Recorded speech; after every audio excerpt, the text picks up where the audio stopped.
The air here is cool, older than the breath in your lungs, and heavy with the scent of beeswax and ancient damp stone settling around us like a heavy velvet cloak that shuts out the noise of the modern world.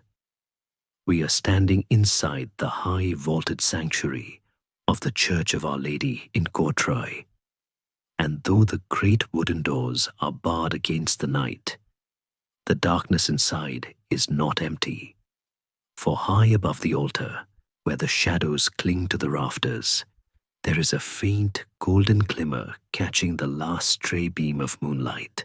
Listen closely, past the settling of the foundation and the distant murmur of the wind outside, and you might hear it, a gentle metallic chinking, a macabre wind chime swaying in the draught of the nave, composed not of bells, but of 500 pairs of golden spurs. These are not merely ornaments of war. They are the ghost of an entire social order, the physical remains of a catastrophic collision between the untouchable gods of chivalry and the mud-stained hands of the common man, hanging here in the silence as a testament to the day the world turned upside down. It is a strange thing to witness the aftermath before we see the storm, to stand in the quiet wreckage of history, where the screams have long since faded into the masonry, leaving only these glittering artifacts to tell the story of how the finest steel in Europe was shattered by the simple will of weavers and wool carders. Close your eyes now, letting the heavy eyelids drift down like soft curtains, and take a deep breath, inhaling the dust of centuries and the faint, briny scent of the North Sea that drifts over the flat lands of Flanders.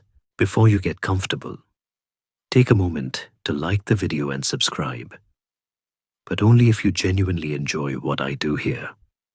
And let me know your city and local time in the comments so we can see where everyone is listening from. Now, let your shoulders drop. Let the tension unspool from your muscles like thread from a spindle, and imagine yourself drifting backward through the veil of time, floating weightless over the green and grey patchwork of medieval Europe, leaving behind the electric hum of the present for a world illuminated by firelight and governed by iron. We are moving toward the year 1302, a time when the boundaries of the world felt rigid and divinely ordained, a time when a knight on horseback was not just a soldier, but a terrifying, invincible force of nature, a tank of flesh and steel that could drive through a crowd of peasants as easily as a gale moves through wheat. History often comes to us polished, wrapped in the bright banners of romance and the songs of troubadours who sing of honor and glory. But if you look closely at the corners of the tapestry, where the threads are frayed and stained, you see a different story, one of grit, desperation, and the raw, unpolished reality of survival. The Middle Ages we are about to enter is not a fairy tale of damsels and dragons. It is a visceral, tactile place of wet wool, muddy roads, and the sharp, metallic taste of fear. A world where the distinction between a king and a commoner was thought to be written in the stars, unchangeable and absolute. Yet, as we stand beneath these hanging spurs, watching them turn slowly in the gloom, we know a secret that the arrogant lords of the past did not. We know that the stars can be rearranged, and that even the highest towers can be brought low by the earth beneath them. The silence of the church seems to amplify this truth, whispering to us that power is fragile, that hubris is a heavy armor that can drown a man as surely as water, and that history is not driven solely by the whims of kings, but by the collective heartbeat of the people who weave the cloth, hammer the iron, and till the soil. We are drifting now out of the church, passing through the heavy oak doors like smoke, moving into the mist that clings to the lowlands of Flanders, a region defined by water and work, where the rivers carve through the landscape like veins, and the cities rise from the marshes as monuments to human industry.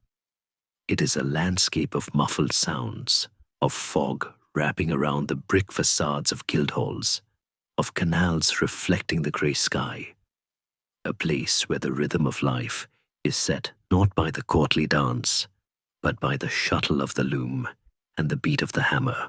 In this era, Flanders is a jewel, a glittering anomaly of wealth and production in a feudal world, a place where the wool trade has created a bustling, confident urban class that does not fit neatly into the rigid hierarchy of the three estates: those who pray, those who fight, and those who work. Here in cities like Bruges, Ghent, and Ypres, those who work have become those who own, accumulating wealth that rivals the treasuries of kingdoms.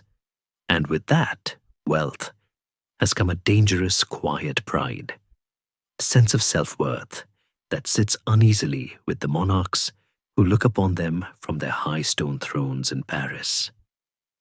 It is a tension you can feel in the air, like the heavy charge before a summer thunderstorm, a silent vibration running through the cobblestones and the marketplaces, waiting for a single spark to ignite the dry tinder of resentment. We float over these sleeping cities, seeing the lantern light spilling from the windows of taverns and workshops, hearing the hushed conversations of men who are tired of being treated as livestock by distant overlords, men who have begun to realize that their strength lies not in their bloodlines, but in their numbers and their unity.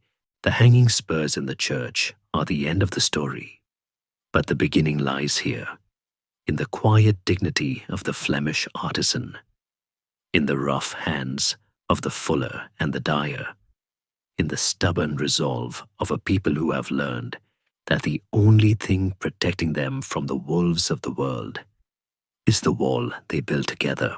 As we settle into this narrative, let the modern world dissolve completely, replaced by the flickering light of tallow candles and the smell of wood smoke.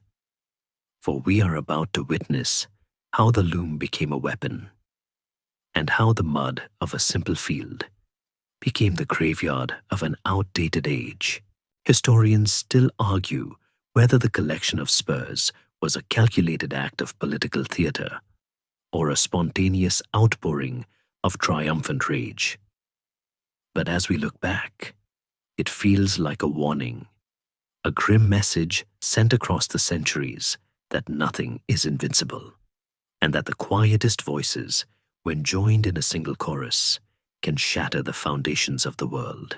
The stage is set, the players are moving in the wings, and the great wheel of fortune is beginning to turn, grinding slowly, inevitably, toward a collision that will echo until the end of time. But for now, there is only the mist, the waiting, and the deep, resonant breath of history filling the space between the seconds, leaving the damp, salt-kissed mists of the Flemish lowlands. Our spirit glides southward, following the winding veins of the great rivers, drifting over the patchwork fields of Artois and Picardy, until the horizon begins to tighten, and the sprawling chaos of nature gives way to the rigid geometry of power. We find ourselves hovering above the Ile de la Cité in the heart of Paris, an island of stone anchored in the grey current of the Seine, the beating heart of a kingdom that perceives itself as the center of the Christian world.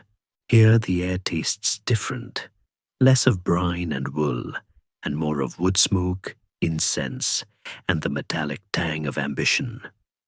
In the high, guarded chambers of the royal palace, the silence is not the peaceful quiet of an empty church, but the heavy, suffocating silence of a predator waiting in the brush. In the center of this stillness sits a man who is less a monarch and more a living monument, King Philip IV, known to history and his contemporaries as Philip the Fair.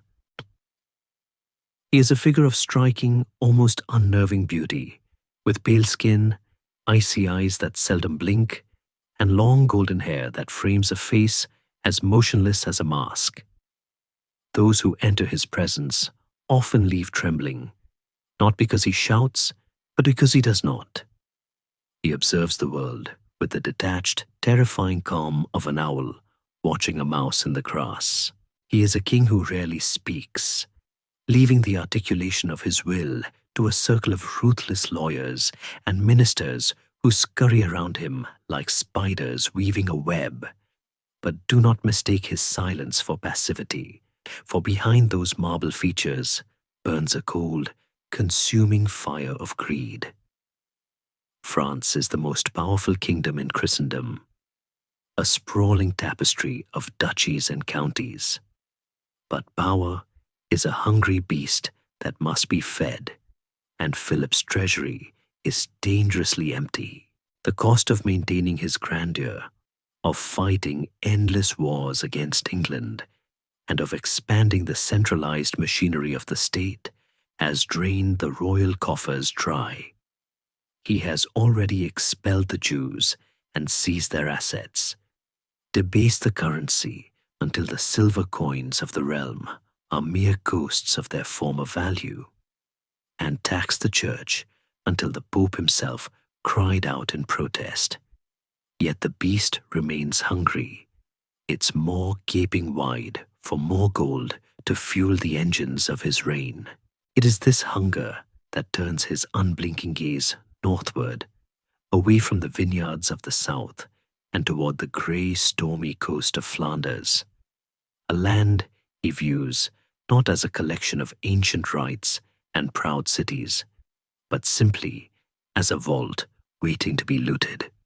To Philip and his court of high-born aristocrats, the wealth of Flanders is an affront to the natural order of things. It is a world turned upside down, where lowly artisans, men who work with their hands, who smell of dye and wet wool, live in stone houses better than those of French knights, and where the city councils of Bruges and Ghent hold more coin in their vaults than the King of France holds in his entire domain. In the rigid hierarchy of the feudal mind, wealth belongs to the land and to the blood, not to commerce and industry. The idea that a weaver or a fuller could possess such riches is to the French nobility a kind of social blasphemy, a mistake that requires correction. Historians still argue whether Philip was truly the mastermind behind his ruthless policies or merely a cipher, a beautiful empty vessel filled with the poison of his aggressive ministers. But whether the impulse came from the man or the machine, the result was a singular predatory focus. Philip sees the Count of Flanders, Guy of Dampierre, not as a sovereign peer, but as a disobedient servant holding the keys to the master's storehouse. The relationship between France and Flanders has always been a complicated dance of feudal obligation and fierce independence. But Philip has no patience for dancing. He wants the music to stop and the payment to begin.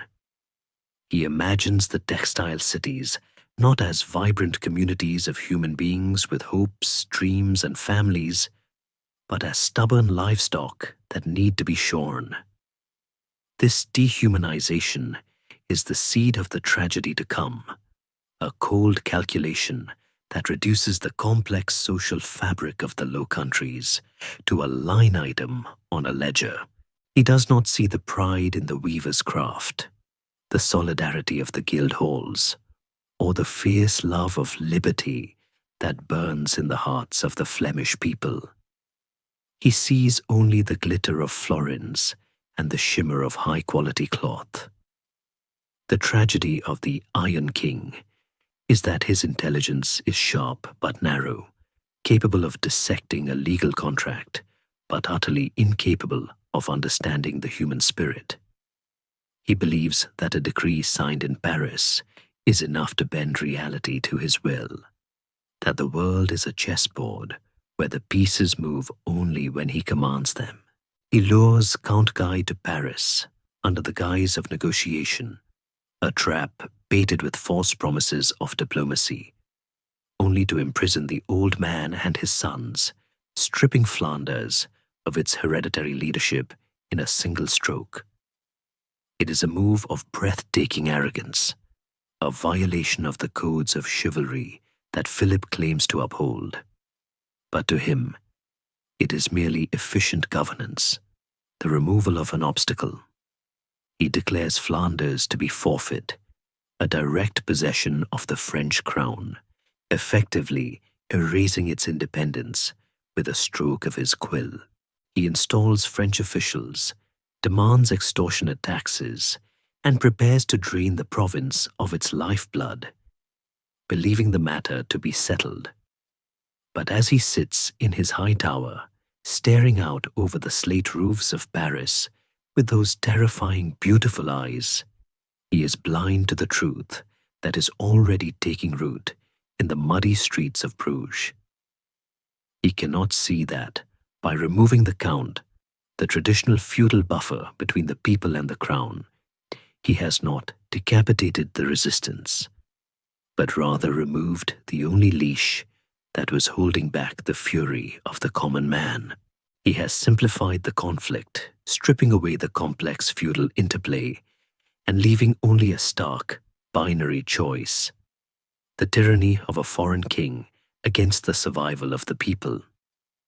The silence of the palace deepens as the sun sets over the Seine, casting long, bruised shadows across the stone floors, shadows that seem to reach out like grasping fingers. Philip remains motionless, a golden idol in a darkening room, satisfied with his acquisition, unaware that he has just swallowed a poison that will sicken his kingdom for generations.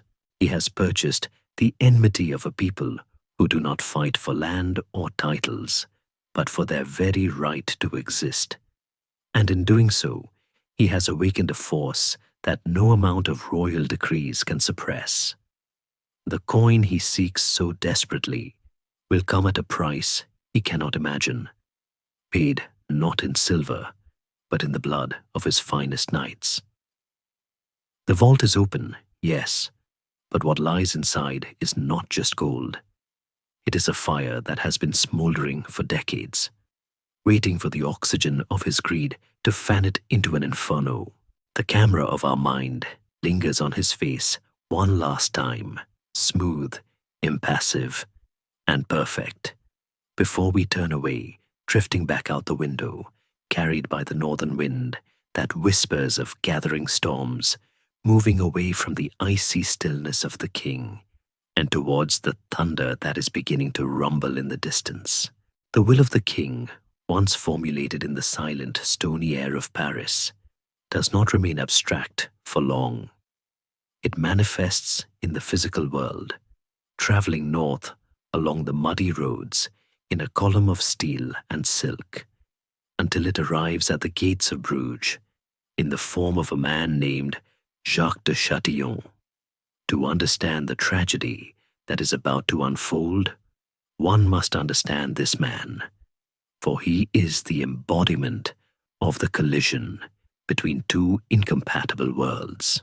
Appointed by Philip as the governor of Flanders, Châtillon is a creature of the high feudal aristocracy, a man whose worldview is shaped by the lance, the tournament, and the rigid hierarchy of the castle. He arrives in Flanders not as a shepherd coming to tend a new flock, but as a warden arriving at a rebellious prison.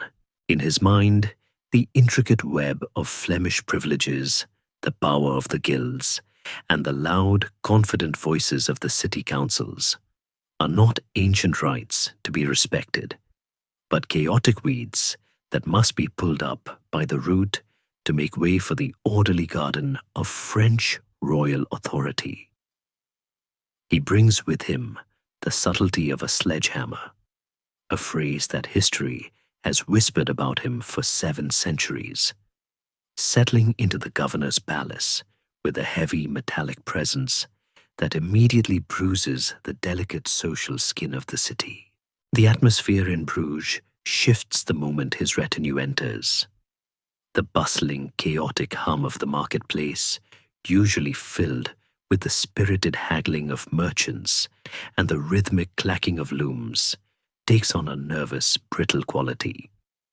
The air feels tighter, compressed by the sudden influx of foreign soldiers who walk the cobbled streets with the swagger of conquerors, their spurs striking sparks against the stones, their laughter too loud in the quiet taverns where locals nurse their grievances over mugs of dark ale. Chatillon views the complexities of urban trade, the delicate balance of credit, wool imports, and guild regulations, with the disdain of a soldier who believes that any problem can be solved if one simply hits it hard enough. He begins to construct a citadel, not of brick, but of oppressive decrees, dismantling the city's defensive walls literally and metaphorically, demanding that the proud gates of Bruges be removed so that French troops might enter and exit at will, leaving the city naked and vulnerable to the whims of its occupiers. But the true humiliation, the one that seeps into the very marrow of the populace, is not found in the public squares, but in the private sanctuaries of the home. Because the citadel is not yet ready to house the occupying force, the French garrison is billeted in the private residences of the citizens. Imagine the visceral, suffocating tension of this arrangement. A weaver returns home after 14 hours of back-breaking labor at the loom, his fingers stained with woad and madder, only to find a French man-at-arms sharpening his dagger at the kitchen table, his muddy boots resting on the hearth, his eyes following the weaver's wife and daughters with a predatory, mocking gaze. The sanctity of the domestic sphere, that one place where a man is king of his own small castle, is shattered. The smell of unwashed armor and foreign wine permeates the linen and the timber, a constant olfactory reminder of their subjugation. It is a friction that grinds day after day, wearing down the patience of the people like water dripping on stone. The soldiers, bored and unpaid by a distant treasury, treat their hosts not as fellow subjects of the crown, but as defeated enemies to be exploited. Food disappears from pantries, heirlooms vanish into pockets, insults are traded in broken tongues. It is here, in the cramped kitchens and the drafty sleeping lofts, that the abstract political dispute transforms into a deeply personal hatred, a fire stoked by 1,000 petty indignities. The French nobility, looking down from their high saddles, see only peasants, failing to realize that the Flemish workforce is not a rabble of serfs tied to the land, but a sophisticated, literate, and heavily armed middle class that has organized itself into guilds, brotherhoods of iron discipline, where a man's loyalty to his craft is as sacred as a knight's vow to his lord. These are men who know the value of precision, who understand that a single loose thread can unravel a masterpiece, and they begin to see the French occupation as a flaw in the weave that must be cut out. The tension is exacerbated by the internal fractures of Flemish society itself. The wealthy patricians, the merchant princes who control the wool trade, largely side with the French, seeing in Philip's rule a way to suppress the rising power of the lower guilds. They are known as the Liliards, named after the fleur-de-lis of France, and they parade through the streets in French fashions, speaking the language of the occupier, sneering at the guttural Flemish of the working class. Opposing them are the Leobards, or Clowards, the men of the claw, referencing the Lion of Flanders, who represent the common artisans, the butchers, the brewers, and the weavers. The city is thus divided against itself, a mirror of the larger conflict, where class war and national resistance bleed into one another.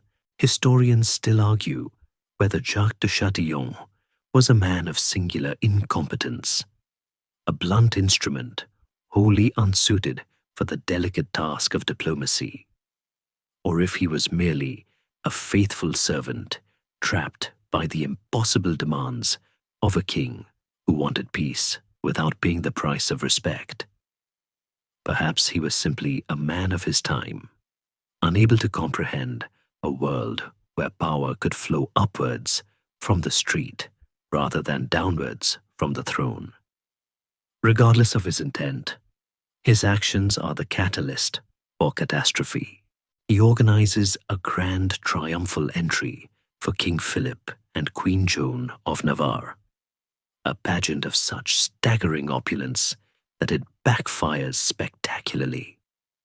The citizens of Bruges, ordered to dress in their finest to greet their new overlords, pour out their wealth in a dazzling display of silks, velvets, and gold embroidery. The Queen, expecting to see a rabble of mud-stained peasants, is reportedly stunned by the richness of the crowd, remarking with bitter envy, "I thought I was the only queen, but here I see hundreds."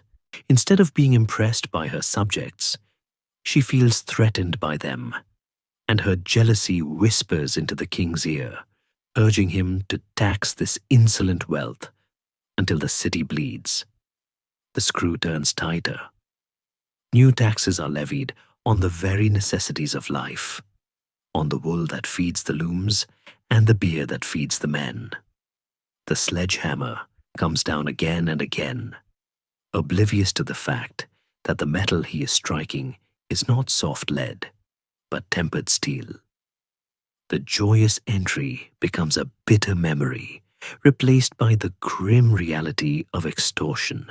The guilds begin to meet in secret, in the back rooms of taverns and the cellars of guild halls, whispering not of compromise, but of shield and friend. The presence of the soldiers in the homes acts as an accelerant, ensuring that there is no safe space, no respite from the occupation. Every meal eaten in silence under the gaze of a stranger, every coin handed over to a sneering tax collector, every insult swallowed in the street adds pressure to the vessel. Chatillon, safe in his arrogance, believes the silence of the city is the silence of submission. He mistakes the discipline of the guilds for passivity.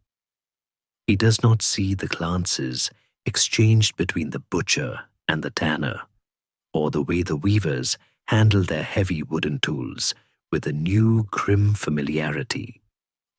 He does not hear the low, rhythmic thrumming that is beginning to rise from the cobblestones, the sound of a city breathing in unison, preparing to hold its breath.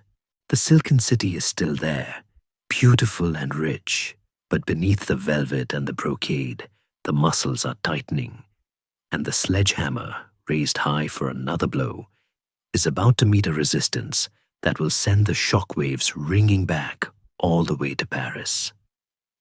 The sun dips lower over the canals, the shadows lengthen, and the first chill of the coming storm touches the skin, cold and sharp as a knife's edge.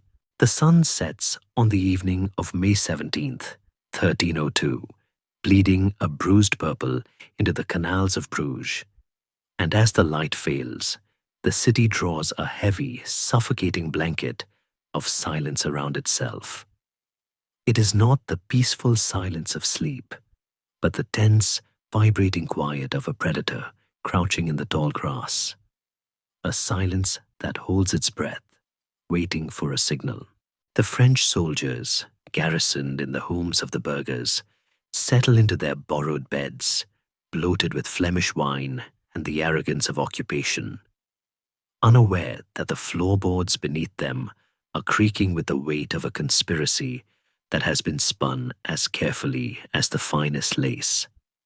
They drift into dreams of Paris and the vineyards of the South, believing themselves safe in the city of rabbits.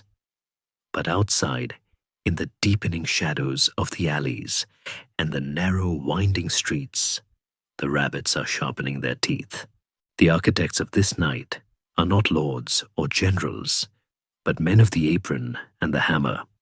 John Bradel, the butcher whose trade is blood, and Peter Deckenink, the weaver whose mind works in complex patterns of warp and weft. Deckenink, small and one-eyed, possesses a vision that transcends the loom. He sees the city not as a collection of individuals, but as a single, woven fabric that must be purged of the foreign moths devouring it. The plan they have stitched together is terrifying in its simplicity and total in its scope. A synchronized purge that will cleanse the city of the occupier in a single night. As the cathedral bells toll the matins, the call to prayer in the smallest, darkest hours of the morning, the city wakes, not to the sound of chanting monks, but to the clatter of steel and the rush of footsteps on cobblestones. The signal runs through the quarters like a lit fuse. Men slip from their houses, armed with axes, heavy cleavers, and the Gurdendag, gathering at the intersections and bridges, sealing the exits. The darkness is thick, confusing, a fog of war that descends before the first blow is struck. The genius of the insurrection lies in a simple linguistic trap, a password that is both a greeting and a death sentence. The phrase is Schild in de Vriend, shield and friend. To a native Fleming, the words flow naturally, the sounds rooted in the deep, guttural rhythms of the Germanic tongue. But to a French speaker, the dialect is a minefield. The harsh sh sound and the rolling, throaty vowels require a contortion of the tongue that the refined, Romance-speaking palate of the French knight cannot mimic under duress. It is a shibboleth in the most biblical, lethal sense, a test of belonging that carries the ultimate penalty for failure. Imagine the terror of that night, played out in the flickering light of torches that cast long, dancing shadows against the brick facades. A French soldier, jolted awake by the screams of his comrades, stumbles out into the cool night air, half-armored, his sword heavy in his hand, his eyes wide with the confusion of sleep. He runs toward a group of men standing at a bridge, seeing the glint of steel, but hoping for allies. "Halt!" a voice rings out from the gloom, harsh and demanding. "Schild in de Vriend." The question hangs in the damp air like a blade.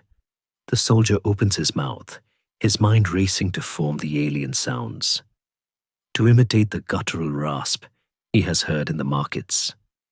But his tongue betrays him.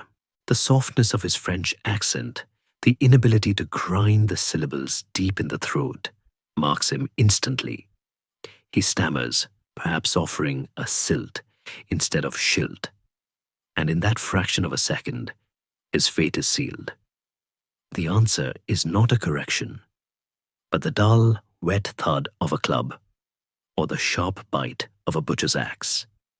He falls into the dark water of the canal, joining the growing silence of the submerged. The scene repeats itself 1,000 times across the city, a grim, mechanical sorting of the living from the dead. The violence is intimate, personal. In the homes where soldiers were billeted, landlords turn on their unwanted guests. The domestic tension that has been simmering for months, the stolen food, the leering glances, the insults, explodes into a frantic, bloody release. There are no battle lines here, No formations, only the chaotic swirling of vengeance in hallways and kitchens. The shield and friend test moves through the streets like a grim reaper, stopping at every corner. Groups of guildsmen patrol the dark arteries of Bruges, listening for the panic in a voice, for the telltale slip of an accent. It is a night where language itself becomes a weapon, where the shape of one's vowels determines whether one sees the sunrise. Historians still argue whether the massacre was fully spontaneous, or if Deceuninck had prearranged the specific targets. But the efficiency of the slaughter suggests a guiding hand, a weaver's precision applied to the chaotic threads of urban warfare. Jacques de Châtillon, the governor whose sledgehammer had started this echo, finds himself suddenly the nail. He wakes to the sound of his garrison dying and realizes, perhaps for the first time, the magnitude of his error. The disdain he felt for the rabbits evaporates, replaced by the cold sweat of survival. He manages to escape the city, not as a conquering lord, but as a fugitive, fleeing in his night clothes or disguised in the rough tunic of a peasant, slipping through a breach in the walls or wading through the muddy moat, leaving his men to the mercy of the mob. And mercy is in short supply. By the time the first grey light of dawn touches the belfry of Bruges, the screams have faded, replaced by an eerie, heavy stillness. The canals, usually reflecting the sky, are choked with the bodies of the occupation, the water turning a dark, sluggish red. 2,000 French soldiers and loyalist Leliards lie dead, their armor weighing them down in the muck, their golden spurs tarnished by the silt of the city they thought they owned. The sun rises on a city that has changed forever. The silence that follows is profound, the silence of a debt paid in full. The people of Bruges emerge from the night not as subjects, but as rebels who have crossed a line from which there is no return. They stand on the bridges, looking down at the carnage, their breath misting in the cool morning air, realizing the enormity of what they have done. They have slaughtered the king's men. They have defied the greatest power in Christendom. There is no going back to the loom and the ledger now. The only path forward leads to war. The Matins of Bruges is not just a massacre. It is a declaration of independence written in blood. The news will travel south on the wings of terrified messengers, carrying the story of the linguistic death trap, of the savage weavers who kill in the dark. In Paris, the king will not hear the nuance of their grievances. He will hear only the insult. The shibboleth has done its work. It has separated the friend from the foe. But it has also summoned a storm. As the citizens of Bruges wash the blood from their cobblestones, they know that the true test is yet to come. The shield and friend has saved them for the night, but now they must prepare to face the shield and lance of the French royal army. The night of knives is over. The day of swords is about to begin. The silence that settled over Bruges does not last. It is shattered by the arrival of a messenger in Paris, a man riding a horse lathered in foam, carrying a story that seems too monstrous to be true. When the tale of the Matins of Bruges is whispered in the corridors of the Louvre, it is met first with a stunned disbelief, and then with a roar of indignation that shakes the very stained glass of the royal chapel. To the French nobility, the massacre is not merely an act of war, it is a blasphemy, a grotesque inversion of the divine order, where the feet have risen up to kick the head, where the sheep have turned to devour the wolves. The idea that a mob of weavers, Men whose hands are stained with dye and whose backs are bent from labor could slaughter the king's garrison is a metaphysical insult, a tear in the fabric of reality that must be mended with immediate, overwhelming violence. King Philip, the Iron King, does not scream, for that is not his way. But his cold eyes narrow, and he signs the warrants that will unleash the full, terrifying weight of the French state. He summons the arrière ban, the call to arms that pulls the nobility from their castles across the realm, demanding that they mount their war horses and ride north to restore the natural hierarchy of the world. And they come. They come in a glittering, thundering river of steel, the crème de la crème of European chivalry. Men whose names are stitched into the history books before they are even born. Men who view war as a sport, a pageant, and a birthright. Leading this punitive expedition is a man who embodies the very soul of this aristocratic fury, Count Robert of Artois. He is a cousin to the king, a hero of past campaigns, a man of immense physical courage and equally immense arrogance, a quintessential knight who believes that the sword is the only tongue a gentleman needs to speak. To Robert, the Flemish are not soldiers to be respected. They are an army of rabbits, a disorderly rabble that needs to be hunted down and skinned. He does not prepare for a battle. He prepares for a chastisement, a disciplinary action against unruly servants. The army that gathers under his banner is a sight to behold, a terrifying display of wealth and power designed to awe the observer into submission. There are 2,500 noble knights, each one a walking fortress of plate and mail, mounted on a destrier, bred for collision, costing more than a peasant village earns in a lifetime. Supporting them are thousands of infantrymen, pikemen, and squires, a moving city of canvas and iron. But the most lethal component, the one that should have guaranteed victory had arrogance not intervened, is the contingent of Genoese crossbowmen. These are not feudal levies. They are highly paid professionals from Italy, mercenaries who wield mechanical weapons capable of punching through mail at distinct distances. The French crown has emptied its treasury to assemble this host, investing in the finest technology and the most celebrated bloodlines of the age. As this leviathan begins to move north, it does not march quietly. It rumbles like an approaching storm, the ground trembling under the hooves of thousands of horses, the sun glinting off thousands of polished helmets, a river of metal flowing towards the flatlands of Flanders. Robert of Artois intends to make an example of the rebels, and so he initiates a scorched earth policy that is brutal even by medieval standards. As the army crosses the border, they burn everything in their path.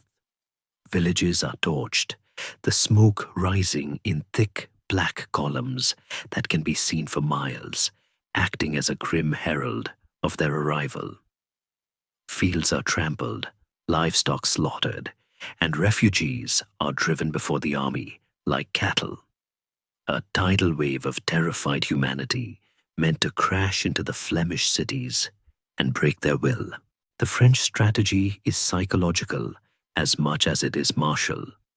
They want the Flemish to feel the inevitability of their doom, to understand that resistance is not just futile, it is suicidal. Robert rides at the head of this column, surrounded by his glittering staff, joking about the ease of the coming campaign, perhaps already dividing the spoils of Bruges and Ghent among his favorites. He cannot conceive of a world where a militia could stand against a royal charge. It is a physics problem he refuses to acknowledge. Historians still argue whether Robert's aggressive tactics were a calculated attempt to draw the Flemish out into the open, or simply the natural expression of his contempt for the enemy. But whatever the intent, the effect is the opposite of what he desires. He expects the rabbits to scatter, to dissolve into panic and beg for mercy. But he has fundamentally misunderstood the people he is fighting. The smoke on the horizon does not induce despair. It induces a cold, hard clarity. The refugees pouring into the cities do not bring only fear. They bring stories of the atrocities committed by the French, stories that strip away any illusion of a negotiated peace. The artisans of Flanders look at the black smoke staining their grey sky and realize that there is no going back, that the king does not come to rule them, but to erase them. The terror that Robert intends to inflict acts instead like a forge, heating the disparate elements of Flemish society, the squabbling guilds, the rival cities, the different dialects, and hammering them into a singular block of hardened resolve. The fear is there, certainly. No man looks at a storm without trembling, but it is a fear that binds rather than scatters. It is the fear of a man who knows he is backed into a corner, a death ground where the only way out is through the enemy. In the guild halls of Bruges, the mood shifts from celebration to a grim, quiet preparation. The weavers do not run, they sharpen their pikes. The butchers do not hide, they put on their leather aprons and take up their heavy cleavers. They know that the knights are coming, the iron men who have ruled the battlefield for centuries. But they also know that iron can be broken if you strike it hard enough. The army of rabbits stops running and starts digging, turning the rich, wet soil of their homeland into a weapon. As the French host camps near the border, their fires lighting up the night like a second city. The knights drink wine and toast to their coming glory, laughing at the absurdity of the opposition, unaware that just a few miles away, in the mud and the dark, the rabbits are waiting, and they have brought their teeth. The thunder from the south has rolled in, loud and terrifying, but the storm is about to meet a stone wall that will not move, and the collision will shake the world awake from its feudal dream. The air grows heavy with the scent of ozone and horse sweat. The birds go silent in the trees, and the stage is set for a meeting between the past and the future. A meeting that will be presided over not by a king, but by the cold, impartial judgment of the god of battles.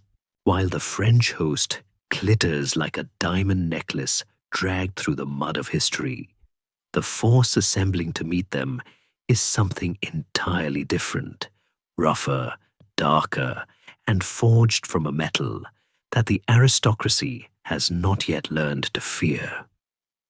The army that gathers on the fields outside Courtrai is not a collection of vassals answering a feudal obligation. It is the weaponization of the middle class. To understand the strength of this army, you must look past the lack of heraldry and the absence of golden spurs. You must look at the hands that hold the pikes. These are hands that know the rhythm of the loom, the heat of the forge, and the bloody precision of the slaughterhouse. They are weavers, fullers, shearers, dyers, tanners, and butchers. Men who have spent their lives mastering a craft, and who now apply that same discipline to the business of killing. They are organized not by noble houses, but by guilds, which gives them a terrifying cohesion that the French knights, for all their prowess, completely lack. In a feudal army, a knight fights for his own glory, often competing with his peers for the most prestigious kills. effectively fighting 1,000 individual tools at once. But in the Flemish phalanx, the man to your left is not a stranger.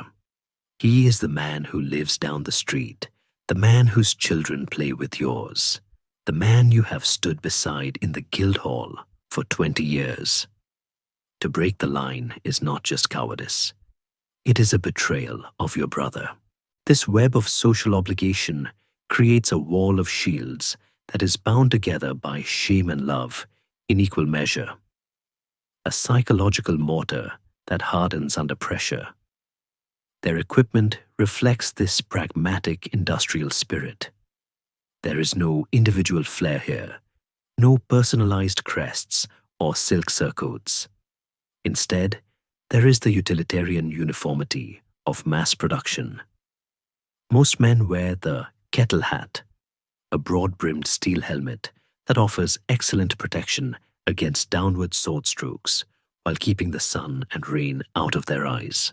Their bodies are protected by thick, padded gambesons, heavy quilted jackets that can absorb the shock of a blow better than rigid plate, and mail hauberks that shimmer dully in the grey light.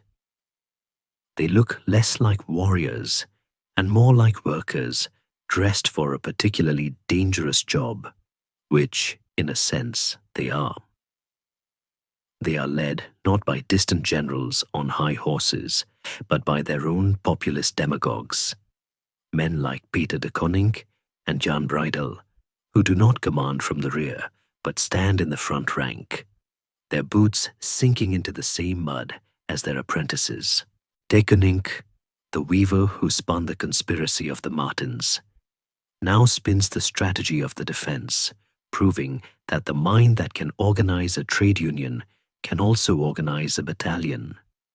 Breidel, the butcher, brings the raw, visceral aggression of his trade, a ferocity that stiffens the spines of the men around him. The sight of these leaders, men who speak their dialect, who know their struggles, standing shoulder to shoulder with them, infuses the militia with a morale that money cannot buy. The strategic genius of the Flemish command lies in their understanding of death ground. They know that if the line breaks, there will be no mercy from the French. Every man here is technically a traitor to the crown, subject to execution. To ensure that the temptation to flee is removed, the commanders make a decision that chills the blood, but steels the resolve. They position their army with the river Lys at their backs. It is a gamble of breathtaking stakes. By cutting off their own retreat, they leave their men with only two options: victory or drowning. There is no falling back to regroup, no living to fight another day. The river flows behind them, cold and impassable, a silent reminder that the only safety lies forward, through the wall of French steel. This geography transforms the militia from a group of nervous civilians into a cornered animal, focusing their fear into a singular, explosive point of aggression. They are not fighting for a king's ransom or a plot of land. They are fighting for the air in their lungs. As they form up on the marshy field of Groningen, near the Abbey of Courtrai, the distinct units of the different cities take their places. The men of Bruges, still carrying the adrenaline of the Matins, stand alongside the contingents from Ypres and East Flanders.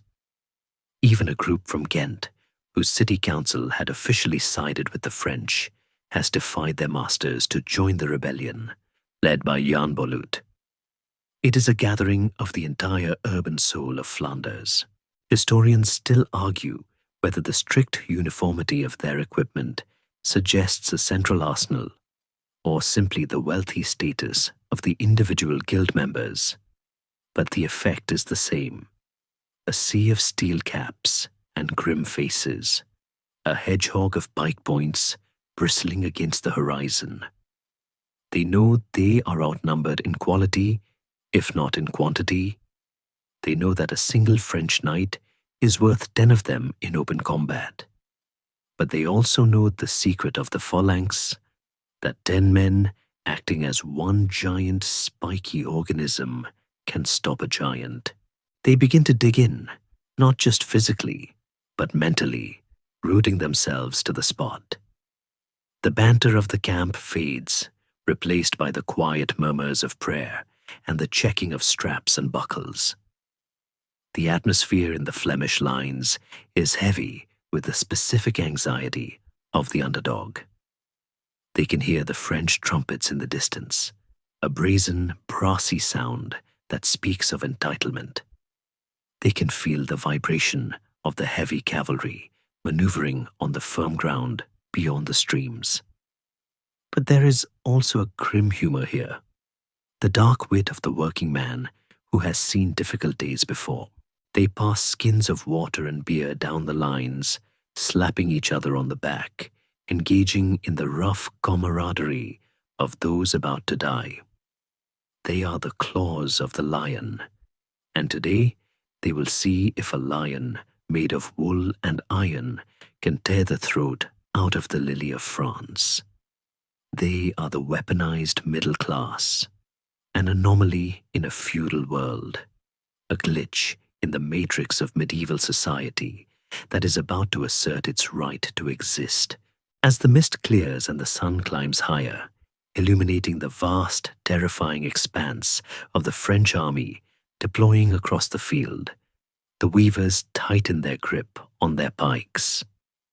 They do not look back at the river. They look forward, eyes narrowed, waiting for the storm to break. The silence of the loom is gone. The noise of the world is about to become deafening. In the trembling quiet that precedes the roar of battle, our focus narrows, zooming in from the wide panoramic view of the phalanx to a single, terrifying object held in the calloused hands of a guildsman. It appears, at first glance, to be a tool of almost insulting simplicity, especially when compared to the tempered, engraved, and blessed swords of the French nobility. It is a heavy shaft of ash or oak, roughly 5 feet long, thickening at the top like a baseball bat, capped with a steel rim, and a stout, wicked spike protruding from the center. This is the Gurdendag. In the lexicon of military history, few weapons have carried a name so steeped in dark, ironic humor. Literally translating to good day, the name is believed by many to be a grim joke, a final fatal greeting offered to the oppressor as he is sent from this world to the next. Others suggest it derives from daga, meaning dagger, but the folklore of the greeting has endured because it captures the spirit of the Flemish rebellion perfectly. A polite domestic phrase weaponized into a conversation stopper of absolute finality. It is the physical embodiment of the peasant's answer to the knight's arrogance, a tool designed not for dueling, but for dismantling. To understand why the French knights should have been terrified of this wooden club, one must understand the physics of medieval armor. By 1302, a knight was a tank of mail and early plate, virtually immune to slashing swords or light arrows. He was designed to be invulnerable. But the Gurdendag was not designed to cut. It was designed to concuss. It is a masterpiece of asymmetric warfare, a can opener for the human tank. The weapon functions in two brutal stages. In the first, against a cavalry charge, the user plants the butt of the shaft into the soft earth, angling the spike forward. When the horse, blinded by its own chamfron, or driven by the spur, collides with the line, it impales itself on the spike. The momentum of the beast is turned against it, the Gurdendag acting as a grounded pike that stops the charge dead in a spray of blood and shattered bone.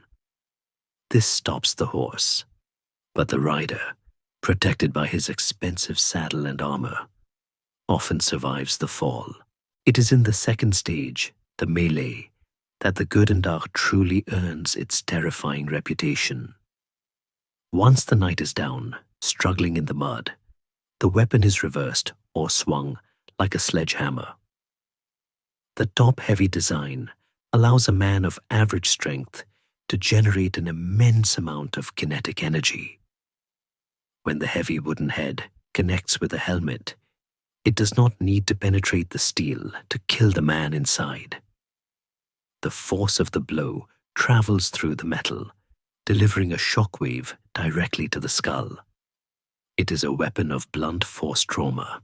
A clean hit can crush a windpipe, shatter a collarbone, or cause a fatal brain hemorrhage without ever scratching the polish on the helm. It turns the knight's greatest asset, his rigid shell, into a bell that rings with the sound of his own death. The gruesome efficiency of this lies in the fact that while a sword can glance off curved armor, a heavy club simply transfers its energy into the target. The knight is not sliced open, he is broken from the inside out. The good and dog also represents a terrifying democratization of violence. To train a knight takes a lifetime. He must learn to ride, to joust, to fence, to move with grace in 60 pounds of steel. It is an investment of time and money that only the 1% can afford. To train a weaver to use a good and dog takes an afternoon. Plant it here, swing it there. It nullifies the skill gap. A master swordsman, dismounted and knee-deep in muck, has no parry for a 5-pound club swinging at his head with the force of a falling tree. The weapon strips away the nuance of combat, reducing the art of war to a brutal contest of physics. It is cheap to make, easy to replace, and devastatingly effective. In the hands of the guildsmen, it is more than a weapon, it is a symbol of their labor. The shaft is wood, like the loom, the spike is iron, like the anvil. It is a tool of their trades, repurposed to smash the system that exploits them. Historians still argue whether the name Gudendag was actually used by the combatants in 1302, or if it was a label applied later by chroniclers. But the debate does little to soften the reality of the object. As we mentally weigh this weapon in our hands, feeling the rough grain of the wood and the cold, heavy balance of the iron head, we realize it is a weapon born of hate. It lacks the elegance of a sword or the range of a bow. It is intimate and ugly. It requires the user to look the enemy in the eye, to say, "Good day," before extinguishing their light. On the field of Courtrai, thousands of these clubs are now resting on shoulders or planted in the mud, a forest of spikes waiting for the harvest. The French knights, gazing across the field, see only peasants with sticks, failing to realize that they are looking at a machine designed specifically to destroy them. They see the lack of swords as a sign of poverty, not realizing that the Gudendag is the specific antidote to their armor. The air over the Flemish lines is thick with the anticipation of the impact, the men testing the grip of their weapons, their knuckles white, knowing that soon the time for weaving and butchering will be over, and the time for the good day will begin. The silence holds for one heartbeat more, a fragile tension before the physics of the slaughter are set in motion. But a weapon, no matter how brutal or ingeniously designed, is useless if it cannot be brought to bear. And the Gudendag requires a stationary target to function as the can opener of the nobility. If the French knights are allowed to reach their terminal velocity, to become the thunderbolt of steel and horseflesh that has dominated Europe for 3 centuries, no amount of wooden clubs will stop them. The Flemish line will simply vaporize on impact.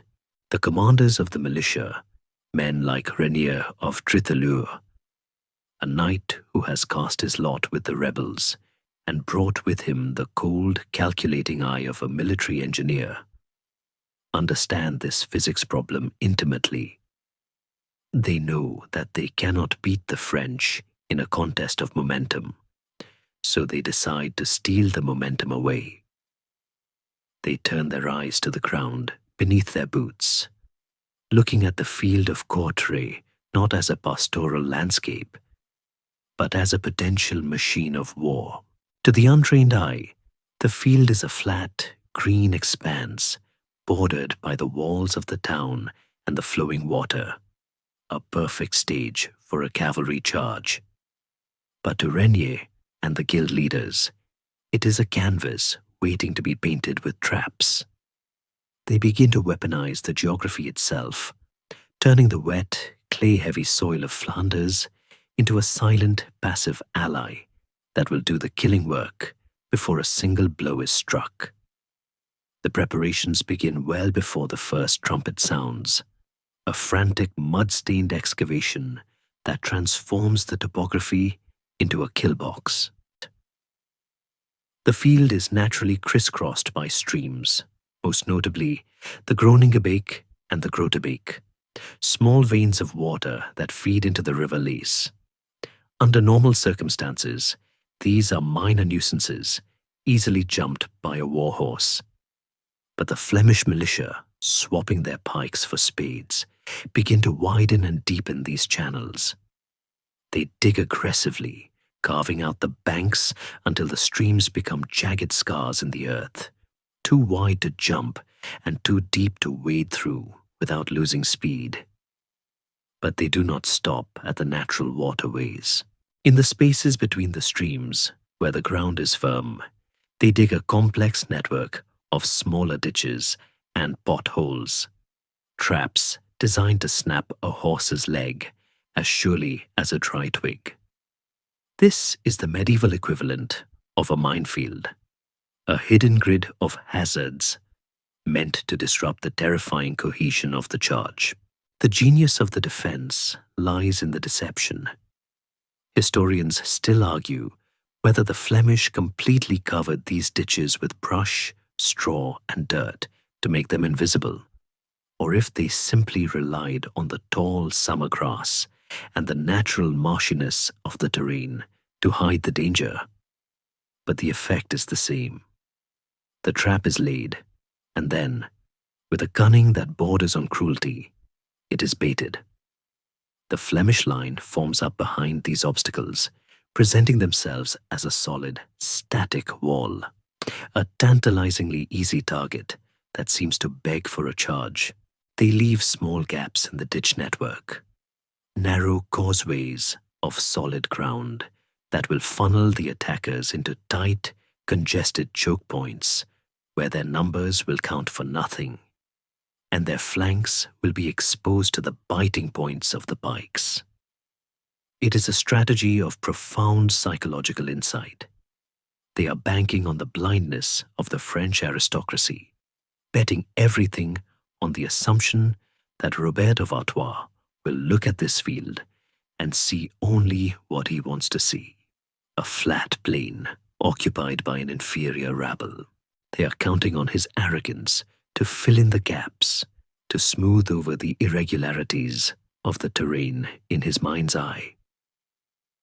The French view the battlefield as a place of honor, where glory is won through direct confrontation. The Flemish view it as a construction site, a problem to be solved with labor and geometry. As the sun rises higher, baking the mud into a deceptive crust, the kill box is finalized. The Flemish formation itself is shaped like a crescent or a horseshoe, anchored on the flanks, creating a concave receptacle ready to catch the French charge. Renier of Trithallure walks the lines, checking the depth of the mud, ensuring the concealment is perfect. He knows that the first few seconds of the engagement will decide the fate of the nation. If the horses slow down, if they stumble, if the rhythm of the gallop is broken, the knights are dead. If they clear the ditches and maintain their speed, the weavers are dead. It is a binary outcome written in the dirt. The sensory experience of this waiting ground is distinct. The smell of wet clay, the humid air rising from the widened streams, the squelching of thousands of boots settling into the turf. The land here feels heavy, waterlogged, as if the earth itself is conspiring to hold things down. To the south, the French army is a shimmering mirage of motion and light, a stark contrast to the static, earth-toned stillness of the Flemish position. The French knights are restless, their horses pawing at the ground, sensing the tension. They see the streams, yes, but they misjudge them. From a distance, a 6-foot-wide ditch looks like a hairline crack. A marsh looks like a meadow. They do not send scouts forward to test the ground. Why would they? Scouting is for cautious men who fear their enemy, and the French fear no one. They trust in the power of the destrier, the massive warhorse bred to smash through obstacles. They believe that the sheer weight of their charge will flatten any irregularity in the terrain. They are victims of their own mythology, trapped in the belief that the laws of physics are suspended for men of noble blood. Meanwhile, the Flemish commanders have closed the back door.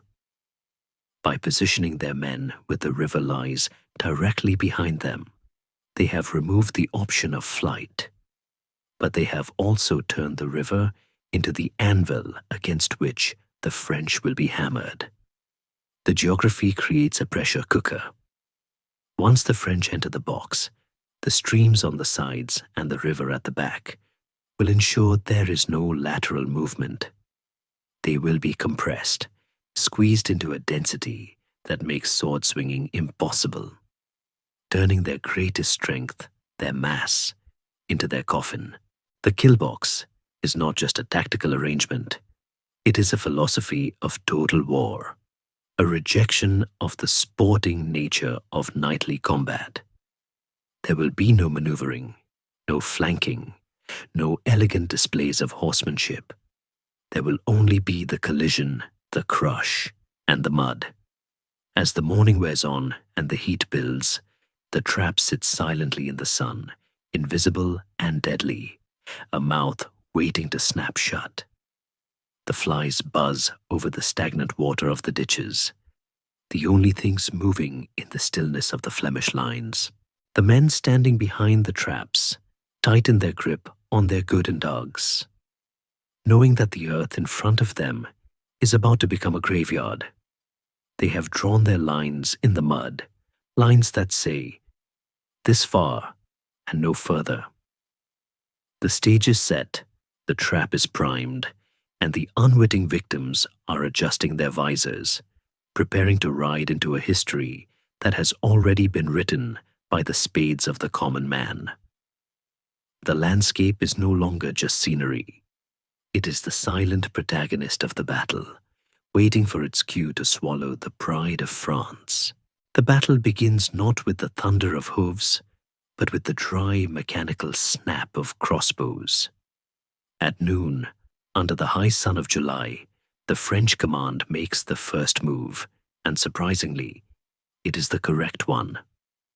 Robert of Artois, perhaps listening momentarily to the few voices of reason in his war council, sends forward his infantry and the Genoese mercenaries.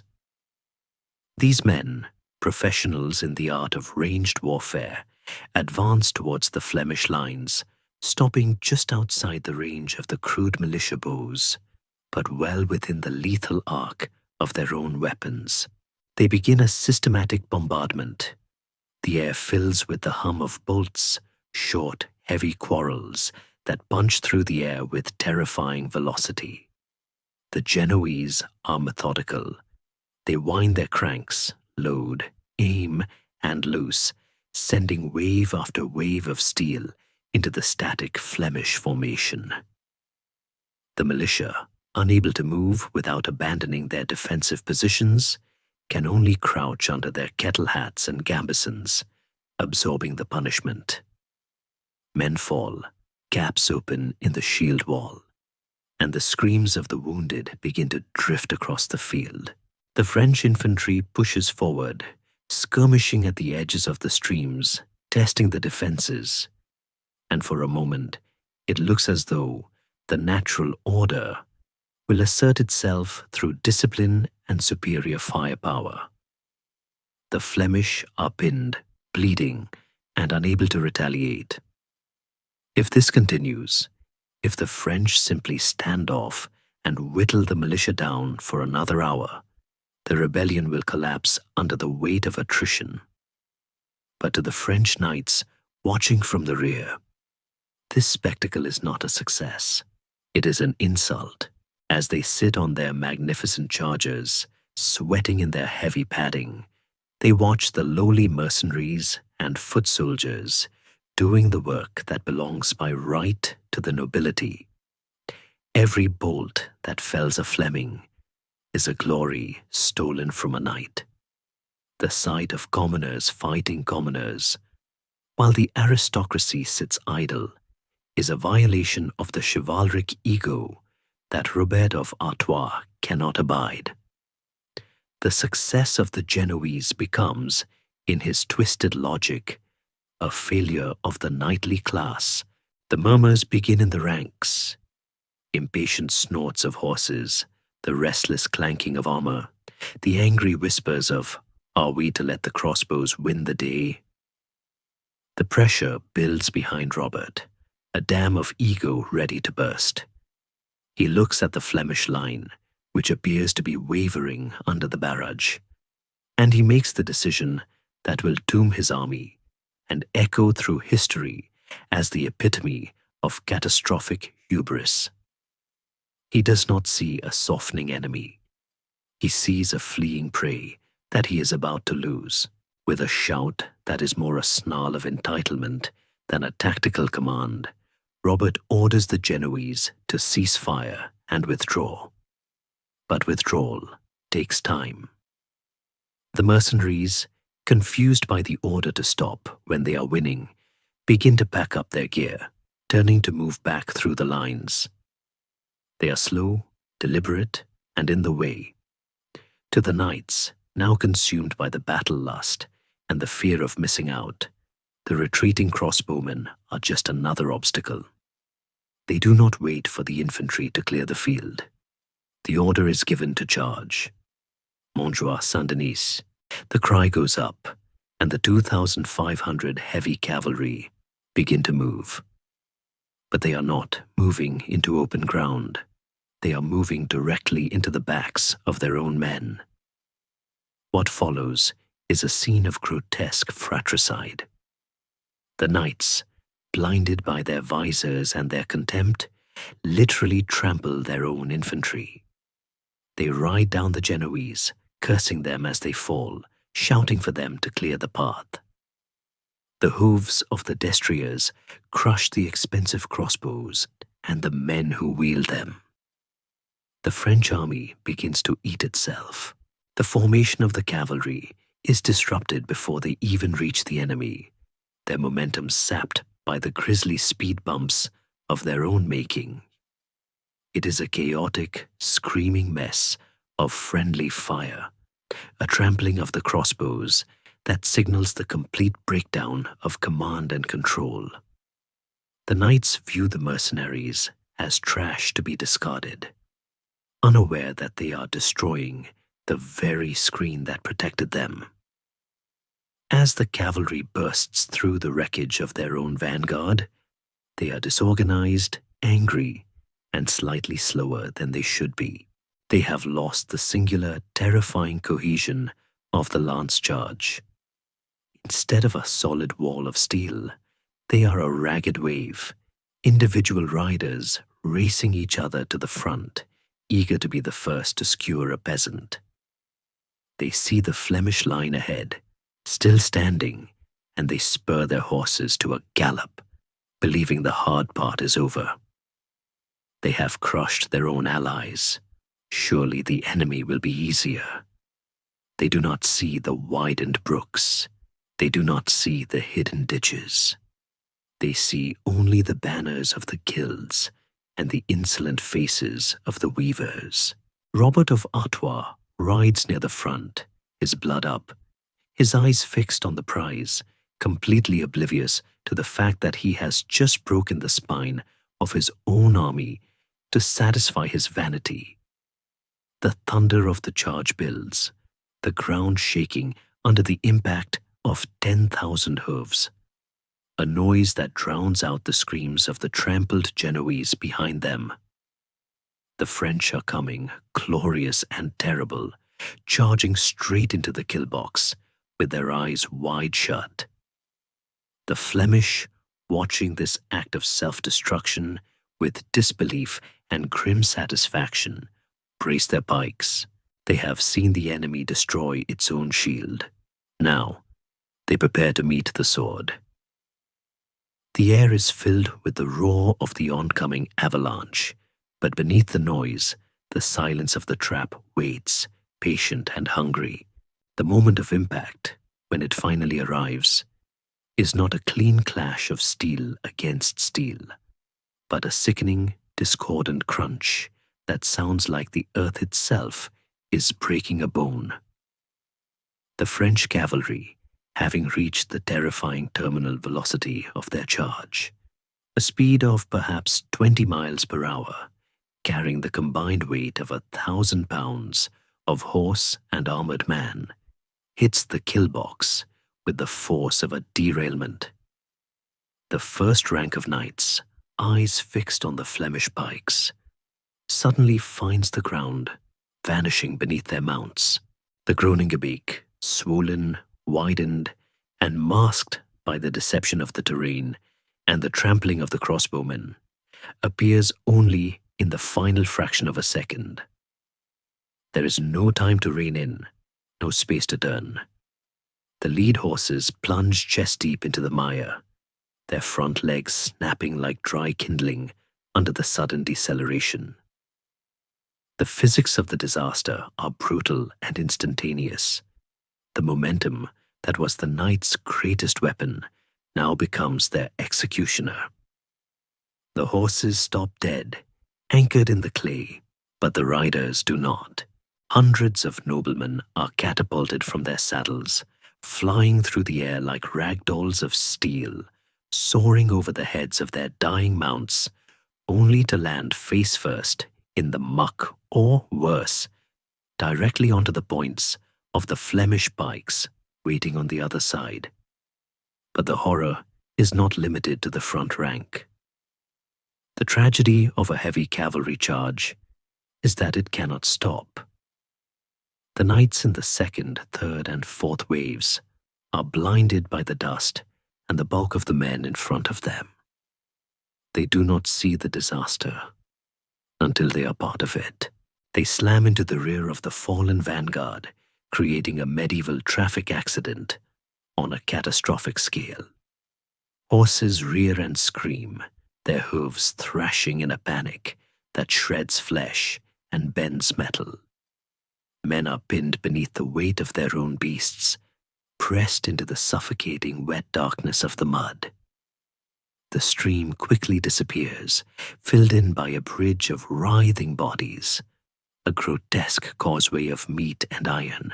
The air, which moments ago was filled with the clarion call of trumpets, is now rent by a cacophony of agony. The high-pitched shrieks of horses, the dull thud of collision, and the terrified shouts of men who realize too late that they have ridden into a grave. The invincible French army effectively destroys itself in the span of 3 minutes, its kinetic energy dissipating not into the enemy, but into the unyielding earth of Flanders. For the Flemish militia, standing on the far bank, the sight is almost incomprehensible. They brace themselves for the shock of impact, muscles locked, teeth gritted. only to watch the gods of war crumble before they even make contact. But the Flemish do not stare in awe. They act. This is the moment they have trained for, the moment the death ground yields its fruit. Instead of recoiling from the chaotic pile-up, the order ripples down the line. Advance. The phalanx steps forward. The weavers and butchers, pikes lowered, close the distance, pressing right up to the edge of the muddy disaster. They engage the knights who are struggling to rise, men who are dazed, concussed, and weighed down by 60 pounds of mud-slicked armor. The dynamic of the battle flips instantly. A knight on horseback is a predator. A knight on his back in the mud is a turtle flipped on its shell. The reach of the lance is useless here. The sword cannot be swung in the crush. The French are packed so tightly together, trapped between the stream, the pile of bodies, and the pushing mass of their own rear guard, that many cannot even draw their weapons. They are immobilized by the very density of their own numbers, a frantic, heaving mob of steel that has lost all military coherence. It is here that the good and dark begins its grim work. The Flemish do not fence, they thresh. They work methodically, like men harvesting grain. They strike at the heads of the knights struggling in the slime, the heavy iron spikes punching through helmets or delivering concussions that turn the lights out instantly. The good day is delivered again and again, a rhythmic, industrial violence that has no counter. The French knights, trained in the etiquette of the duel, find themselves in a brawl where no rules apply. They scream challenges, shouting their names and lineages, expecting the courtesy of a captured ransom. But the air is too thick with noise for chivalry to survive. The Flemish are not listening. They are shouting their own battle cry, Vlaanderen de Leeuw. Flanders the lion, a roar that drowns out the place for mercy. The psychological shock to the French is total. They are not fighting an army. They are fighting a machine that refuses to acknowledge their status. The distinction between a duke and a squire dissolves in the mud. Both bleed the same red into the brown water of the Groningenbeek. Historically, this moment represents a tectonic shift in warfare, though in the heat of the crush, it feels simply like a massacre. The French wings, commanded by the Count of Eu and the Count of Artois, try to flank the engagement, to find a way around the bottleneck, but the pre-dug ditches and the marshy ground neutralize their movement. They are forced inward, feeding more wood into the fire, compressing the mass even further. The kill box is functioning perfectly. The French are subjected to a dual pressure, the physical pressure of the crush and the psychological pressure of the impossible unfolding before their eyes. They are being beaten by peasants. The cognitive dissonance is as paralyzing as the mud. Robert of Artois, somewhere in the center of the melee, fights with the desperation of a man watching his world end. He rallies a pocket of knights, managing to force his way across the stream through sheer brute force, his horse trampling the dead to reach the firm ground. For a fleeting moment, the Lion of the Lilies threatens to break the Flemish line through sheer individual valor. He cuts down a weaver, then another, his sword flashing in the chaos, trying to carve a breathing space for his men. But he is one man against a guild. He is swarmed. The pikes thrust at his horse, bringing the beast down, and suddenly, the commander of the French army is just another man in the dirt. The vividness of the scene is etched into the collective memory of the Low Countries. The smell of the marsh gas mixed with blood, the heat of the sun baking the armor until the men inside are cooking in their own sweat. The visual chaos of the golden fleur-de-lis slowly disappearing under the grey mud. It is a claustrophobic nightmare. Men drown in inches of water because they cannot lift their heads. Others are crushed to death by the sheer weight of the press, their ribs collapsing without ever being struck by a weapon. The traffic accident has become a slaughterhouse.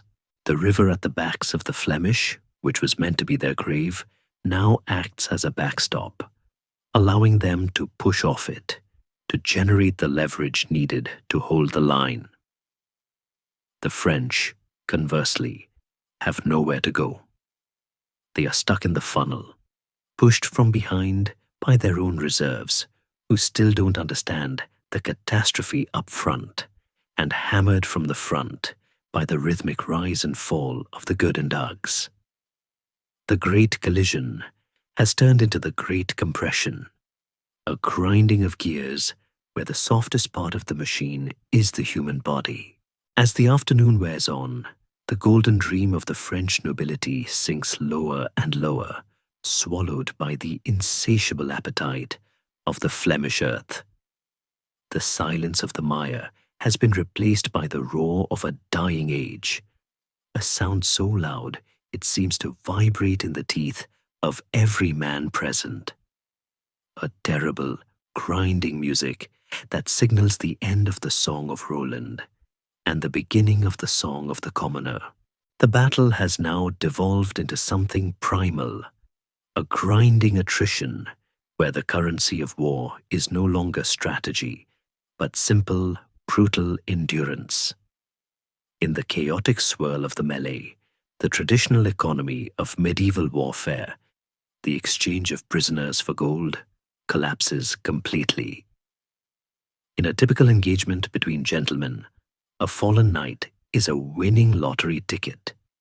If you capture a duke or a count, you do not kill him.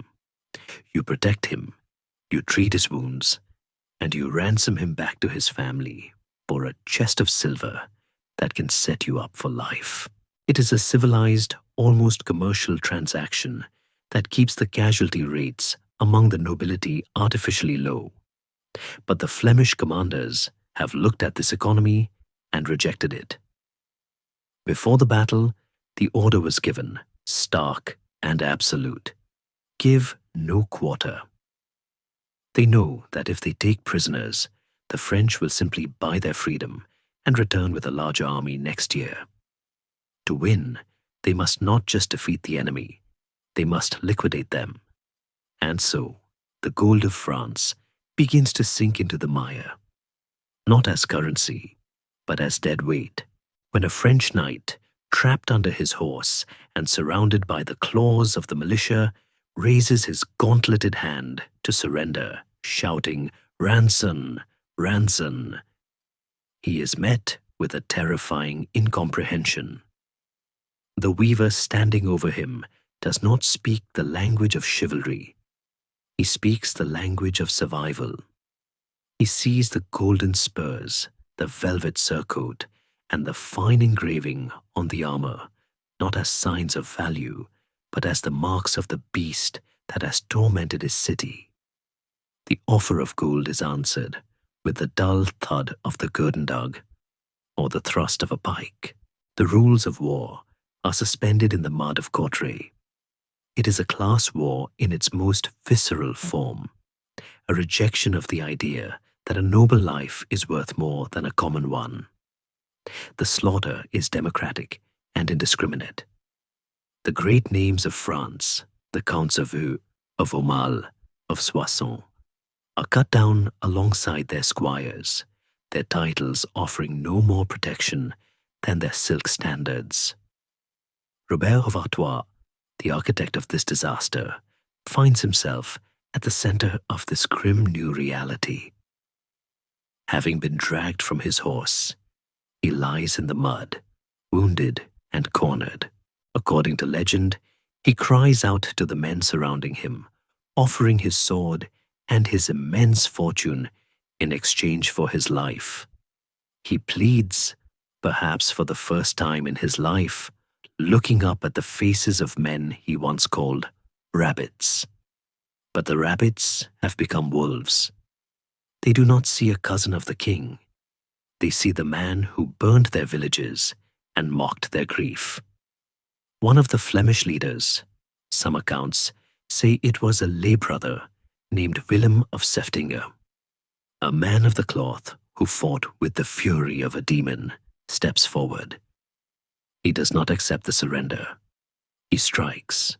Robert of Artois, the flower of French chivalry, is beaten to death in the filth, his body indistinguishable from the thousands of others piling up in the groaning abake. His golden armor, once a symbol of his untouchable status, becomes his coffin. The psychological impact of this no prisoners policy on the surviving French is catastrophic. Seeing their leaders butchered, their offers of surrender ignored, panic begins to set in. The illusion of safety evaporates. They realize that their social status, which has protected them their entire lives like a magic spell, has been broken. The fear spreads like a contagion from the front lines to the rear. The reserves, watching the massacre of the vanguard, lose their nerve. They see the unmovable wall of the Flemish phalanx, the mountains of dead horses, and the relentless, rhythmic killing, and they break. The retreat is not orderly. It is a rout. Men throw away their shields and lances to lighten their load, turning their horses away from the kill box and fleeing toward the border. But the Flemish do not stop at the edge of the field. The order is given to pursue. The militia, lighter and faster than the exhausted knights, chase the fleeing French for miles, turning the countryside into a hunting ground. The aftermath of the slaughter is a scene of macabre quiet. The roar of the battle fades, replaced by the groans of the dying and the squelching of boots in the blood-soaked mud. The sun begins to dip lower, casting long shadows across a field that has been utterly transformed. The streams are choked with bodies. The grass is trampled into a red paste. The Flemish victors move among the dead, not to offer last rites, but to harvest. They are not looting for personal gain in the traditional sense. They are collecting proof. They move from corpse to corpse, stripping the golden spurs from the heels of the fallen knights. This act is symbolic, a ritualistic stripping of status. A spur is the mark of a knight. By taking it, the weaver says, "You are no longer a god, you are just meat." They collect 500 pairs, 1,000 spurs, from the mud. It is a staggering number, representing the decapitation of the French military aristocracy. The flower of nobility has been harvested by the scythe of the peasantry. As the sun sets, the magnitude of what has happened begins to settle on the victors. They look at the pile of golden metal, a glittering mound that represents more wealth than their entire city council possesses, and they do not divide it among themselves. They carry it, bloody and mud-stained, back to the church in Courtrai. They hang the spurs in the choir, high above the altar, a silent offering to the Virgin Mary, and a permanent warning to any who would come after. The gold of France does not return to Paris. It stays in Flanders, transforming from a currency of oppression into a monument of liberation. The age of the invincible knight has not just ended. It has been violently dismantled, piece by piece, in the mud of a foreign field. The king in Paris will wait for news of his victory, but he will receive only the silence of the grave and the knowledge that his gold and his glory have sunk forever into the mire of the north. The sun finally dips below the horizon, pulling its amber light from the bloody fields of Groningen. leaving the world in a grey, cooling twilight that feels like the end of an era. The heat of the day dissipates, carried away by the damp wind coming off the Liz. But the landscape has been permanently altered. The silence that returns to the countryside is not the empty silence of the morning. It is a heavy, pregnant silence, weighted with the knowledge that the impossible has happened. Across Europe, messengers are already riding through the night, carrying news that will sound like madness to those who hear it. The French army is destroyed. The king's cousins are dead. The knights have been beaten by shopkeepers. As the darkness settles, it does not just bring night, it brings the twilight of the mounted god. For 3 centuries, the armored knight on horseback has been the undisputed master of the battlefield, a figure of terror and awe who could only be defeated by another of his kind. He was the apex predator, the physical manifestation of the feudal hierarchy where the strong ruled the weak by divine right.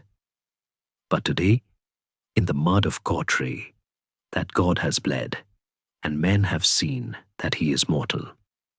The psychological spell is broken. The peasant looks at the knight now and does not see an invincible demon. He sees a man in a metal can, heavy, slow, and terrified. This battle signals the dawn of the infantry revolution, a seismic shift in military history that will eventually topple the social structures of the Middle Ages. The Golden Spurs prove that a disciplined, cohesive body of infantry, fighting for a cause they believe in and utilizing the terrain, can destroy the most expensive and elite military asset of the age. It is a lesson that will be repeated in the blood of future generations. At Bannockburn, where the Scots will drive the English into the Bannocks. At Crécy and Agincourt, where the longbow will humble the French yet again. But Courtrai is the first crack in the dam, the first undeniable proof that the monopoly on violence held by the aristocracy is over. The weaponization of the middle class has shown that war is not a tournament to be played for ransom and glory. It is a brutal, industrial undertaking where efficiency trumps lineage. The guildsmen of Flanders have not just won a battle, they have validated their own existence. They have proven that a man's worth is not determined by the spurs on his heels, but by the strength of his arm and the courage in his heart. Historians still argue whether the Battle of the Golden Spurs was truly the end of chivalry, or merely a stumbling block in its long decline. But as we stand in the cooling air, watching the victorious militia tend to their wounded, the answer feels irrelevant. The change is in the air itself. The world feels different, less rigid, more malleable. The great chain of being has been rattled, and the links are loose. The French king, Philip the Fair, will eventually rebuild his army, and the wars will continue. But he will never again look at a map of Flanders with the same arrogant certainty. He has learned the lesson of the Iron King. That iron can be shattered. The ghost of Courtrai will haunt the French monarchy for centuries, a reminder that the vault they sought to loot was actually a fortress of human will. As we drift back from the battlefield, moving away from the stench of death and the triumph of the living, we return to the sanctuary where we began. We float through the stone walls of the Church of Our Lady, back into the quiet, scented darkness of the nave. High above us, the spurs are hanging in the gloom, 500 pairs of them, swaying gently in the draught. They are no longer terrifying symbols of oppression. They are trophies, wind chimes of a storm that has passed. They tell a story not of kings and queens, but of weavers and butchers, of the day the rabbits turned and fought. The candle flickers on the altar, casting long, dancing shadows that seem to mimic the chaotic sway of the battle. But here, there is peace. The screams are gone. The mud is gone. There is only the memory, preserved in gold and silence. The history of the world is often written by the victors, but usually the victors are the ones with the crowns. Here in this quiet corner of Flanders, the history was written by the ones with the calluses. The legacy of 1302 is not just a military footnote, it is a potent symbol of identity and resistance that resonates even today. It reminds us that hubris is the most fatal of all flaws, that underestimating the quiet, working people of the world is a mistake that empires make at their peril. It teaches us that when a giant confuses superiority of equipment with superiority of character, he is already defeated. The ghost of Godfrey is not a vengeful spirit. It is a guardian, a watcher in the shadows who whispers that power is never absolute and that even the longest night must eventually yield to the dawn. The story is done. The spurs are hung. The dead are at rest. The loom has stopped its clacking, and the hammer rests on the anvil. The world turns on, spinning through the dark, carrying the memory of the golden spurs like a secret kept in its heart, a reminder that on one July day the earth stood still, and the people held the line. The fires of history are burning down to embers now, their heat fading into a soft, comforting glow in the hearth of your mind. The clash of steel and the thunder of hooves have drifted away, leaving only the quiet, steady rhythm of your own breathing. The mud of Flanders, the gold of the knights, and the roar of the crowd are all distant memories, dissolving into the mist of the past. You are safe here, far from the storms of the 14th century, resting in the calm stillness of the present moment. Let the story settle like dust in a sunbeam, heavy and golden, grounding you in the now. The characters we met, the weavers, the kings, the knights, have all returned to the silence from which they came. Their struggles over, their rest earned. You too have earned your rest. Let the tension in your shoulders melt away. Let your thoughts unspool and drift like smoke up a chimney, disappearing into the vast, velvety starfield of the night. There is no more fighting to be done, no more lines to hold, no more history to witness. There is only the soft, wrapping darkness and the promise of sleep. The world is quiet. The story is over. Close your eyes. Sweet dreams.